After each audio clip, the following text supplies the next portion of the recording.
বিসমিল্লাহির রহমানির রহিম।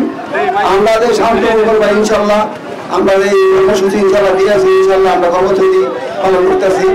আজকে যে নূর মোহাম্মদ একদম নিরহ লোক, তার বাদ খাইয়া তার টাকা বিলিং চালায়, তার হারাও টাকা নিয়ে তার দ্বিগুণ ভাবে নির্মূলভাবে হত্যা করেছে। এই হত্যার প্রতিবাদে আমরা সবাই একত্র হইয়া তার দীর্ঘভাবে ফাঁসি আমরা সবাই আসলে চাই। আমরা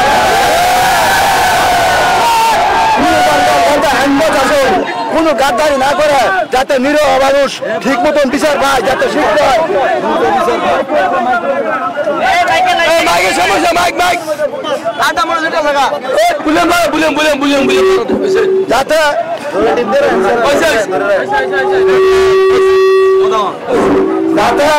এই নিরহ লোকটাকে মারছে আজকে মনে করেন না এই দেশের মানুষ যাতে ন্যায্য বিচার পাইয়া এই দেশের মানুষ সন্তুষ্ট থাকে, আর যাতে এই যে সন্ত্রাসী কার্যকলাপ করছে তারা যাতে সন্ত্রাসী কার্যকলাপে বুঝে না এই দেশের মধ্যে এখন আইন প্রশাসন ঠিক আছে, আইন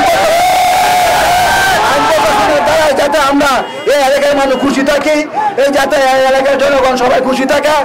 পুলিশ ভাইয়েরা আমরা সঠিকভাবে তথ্য দিবেন বলে আমার সংক্ষিপ্ত আলোচনা শেষ করলাম। আসসালামু আলাইকুম।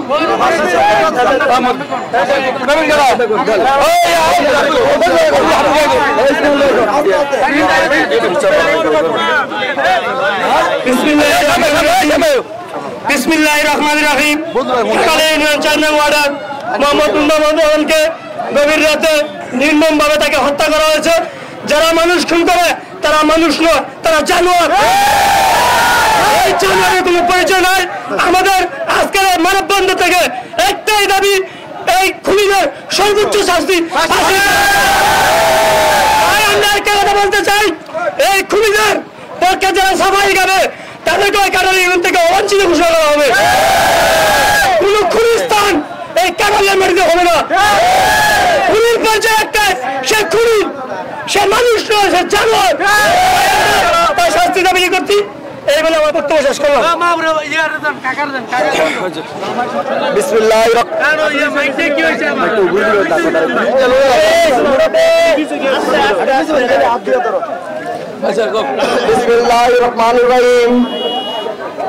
আসসালামু আলাইকুম ওয়া রাহমাতুল্লাহ।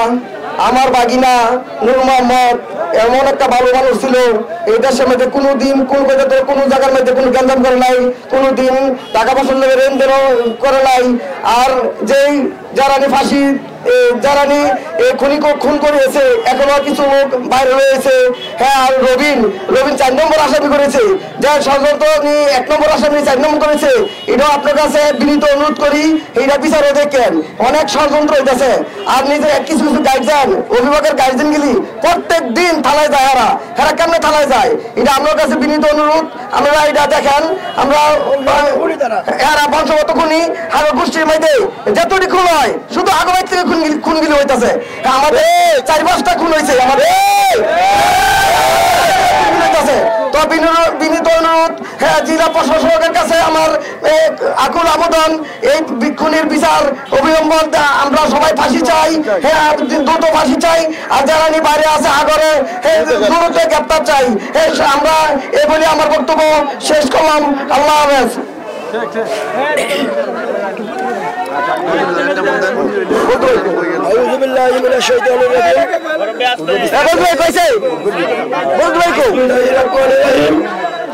আমি আপনাদের কাছে একটি কথা বলতে চাই। নূর মোহাম্মদ ছিল আমার বড় ভাইয়ের ছেলে। আমরা দুইজন একই সাথে চলাফেরা করতাম। আমার ভাতিজা মাধ্যম আমার জানা মতে আমার ভাতিজা খুব ভালো মানুষ ছিল। আমাদের গ্রামে কোনো লোক বলতে পারবে না আজকে আমাদের ডাকে সারা দিয়ে বিভিন্ন মসজিদ থেকে যে মানববন্ধন করার জন্য মানুষ আসছে। আমাদের জানাই এবং আমি আপনাদের প্রশাসন ভাইদেরকে জানাতে চাই এবং চ্যানেল যারা আছেন আপনারা শরীর তথ্য যেদিন মার্ডার হয়েছে সেদিন একটা চ্যানেলে কে বা কারা ভুয়া তথ্য দিয়েছে, মানে শ্রমিকের সাথে যার দ্বারা নাকি মালিককে মেরে ফেলেছে। শ্রমিক ষড়যন্ত্র করে কামালিয়া থেকে ডাকাত ভাড়া করে নিয়ে তারপরে 30,000 টাকা চুক্তি করে আমার বাতি থেকে ঘরে রাতের গভীরে ঘর থেকে ফোন দিয়ে নিয়ে 50 লক্ষ টাকা প্রথম চাঁদা চাইছিল। পরে আস্তে আস্তে কমে 10 লক্ষ টাকার মাসে আসছে। 10 লক্ষ টাকা না দিলে ধরে বলছে মাইরে ফেলাবো। এটা হলো যে 2 জন খুনি রাখে ধরা পড়ছে, এই 2 জনের বক্তব্য অনেক জায়গায় মোবাইলে রেকর্ড আছে, আপনারা দেখতে পারবেন। এবং যে রবিন আর শুভ, তাদের বংশগত ডাকাত, তার মামু ডাকাত, তার বাবা ডাকাত এবং বিভিন্ন এই মার্ডারের মধ্যে তারা জড়িত আছে।